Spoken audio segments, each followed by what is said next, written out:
ಆಗ್ತದೆ. ಇದು ಆಗಬಾರ್ದು ಸರ್. ಹೇಳ್ದಂಗೆ 5 ಕೋಟಿ ಆಗೋದಿಲ್ಲ. ಮಾನ್ಯ ಮಾಜಿ ಮುಖ್ಯಮಂತ್ರಿ ಯಾರೋ ಗುತ್ತಿಗೆದಾರ ಮಾಜಿ ಮುಖ್ಯಮಂತ್ರಿ ಡಾಕ್ಟರ್ ಕೂತ್ಕೊಳ್ಳಿ. ಬಿಜಾಪುರಲ್ಲಿ ಅಲ್ಪಸಂಖ್ಯಾತರು ಜಾಸ್ತಿ ಇದ್ದಾರೆ.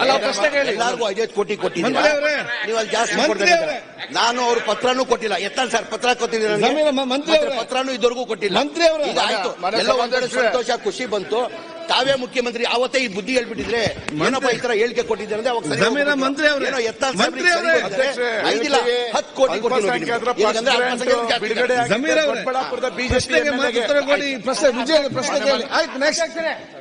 ಇದು ಕ್ವಶನ್ ಅವರಲ್ಲ. 10 ಕೋಟಿ ರೂಪಾಯಿ ಕೊಡ್ತೀನಿ ಬಿಜೆಪಿ ಅವರಿಗೆ. ಅವ್ರ ಸದನದಲ್ಲಿ ಅವನ್ ರೆಕಾರ್ಡ್ ಹೇಳಿದ್ರೆ 10 ಕೋಟಿ ಕೊಡ್ತೀನಿ ಅಂತಾರೆ. ಅವ್ರಿಗೆ ಒಪ್ಕೊಳ್ಬೇಕು. ನಾನು ಅಲ್ಪಸಂಖ್ಯಾತರ ಕೆಲಸ ಮಾಡ್ತೀನಿ ಅಂತ ಒಪ್ಕೊಳ್ಬೇಕು. ಹೇಳಿದೀನಿ ಸರ್. ತಾವು ಇದುವರೆಗೂ ನಾನು ಒಂದು ಪತ್ರ ಕೊಟ್ಟಿಲ್ಲ. ನಾನು ಅನುದಾನ ಬೇಕಂತ ಕೇಳಿಲ್ಲ. ಇಲ್ಲ, ಮಾಜಿ ಮುಖ್ಯಮಂತ್ರಿ ಪ್ರಶ್ನೆಗೆ ಉತ್ತರ ಕೊಡಿ. ಕೊಟ್ಟಿಲ್ಲ. ನೀವು ಪ್ರಶ್ನೆ ಬಿಟ್ಟು ಅವ್ರು ಕೇಳ್ತಾರೆ. ಜಾಸ್ತಿ ಇದ್ದಾರೆ,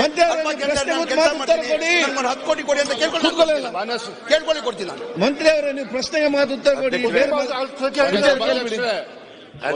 ಸಚಿವರು ಹೇಳಿದಾಗೆ ಕೇವಲ ಆಕ್ಷನ್ ಪ್ಲಾನ್.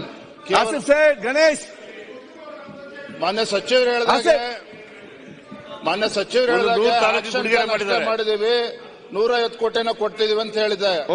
ಒಂದಿಲ್ಲಿ ಸರ್ಕಾರದಲ್ಲಿ ದುಡ್ಡಿಲ್ಲ, ಹಾಗಾಗಿ ಅಷ್ಟು ಕೊಡೋದಕ್ಕೆ ಸಾಧ್ಯ ಆಗಲ್ಲ ಅಂತ ಹೇಳಿ ನಮಗೂ ಗೊತ್ತಿದೆ. ಯಾಕಂದ್ರೆ ಕಳೆದ 8-9 ತಿಂಗಳಿಂದ ನೋಡ್ತಾ ಇದ್ವಿ, ಖಜಾನೆ ಖಾಲಿ ಆಗಿರ್ತಕ್ಕಂಥ ನೋಡಿದ್ವಿ. ಬರೀ ಹೇಳಿಕೆಗಳು ಅಷ್ಟೇ ಬಿಟ್ರೆ ಇನ್ನೂ 1-2 ವರ್ಷ ಬರೀ ಆಕ್ಷನ್. ಮಾನ್ಯ ಸಚಿವರು ಹೇಳಿದಾಗೆ 1% ಕೊಟ್ಟಿಲ್ಲ ಅಲ್ಪಸಂಖ್ಯಾತರಿಗೆ ಅಂತೇಳಿ ಹೇಳಿದ್ರು. ಯಾವ ಸಮುದಾಯಗಳಿಗೆ ಎಷ್ಟು % ಕೊಡಬೇಕು ಅಂತೇಳಿ ಸರ್ಕಾರ ತೀರ್ಮಾನ ಮಾಡಿದ್ದಾರೆ, ಸಚಿವರು ತೀರ್ಮಾನ ಮಾಡಿದ್ದಾರೆ ಅನ್ನೋದನ್ನು ಕೂಡ ಬೆಳಕು ಚೆಲ್ಲಿದ್ರೆ ನಮಗೂ ಕೂಡ ಮಾತನಾಡಕ್ ಅನುಕೂಲ ಆಗ್ತದೆ. You B Banakar sir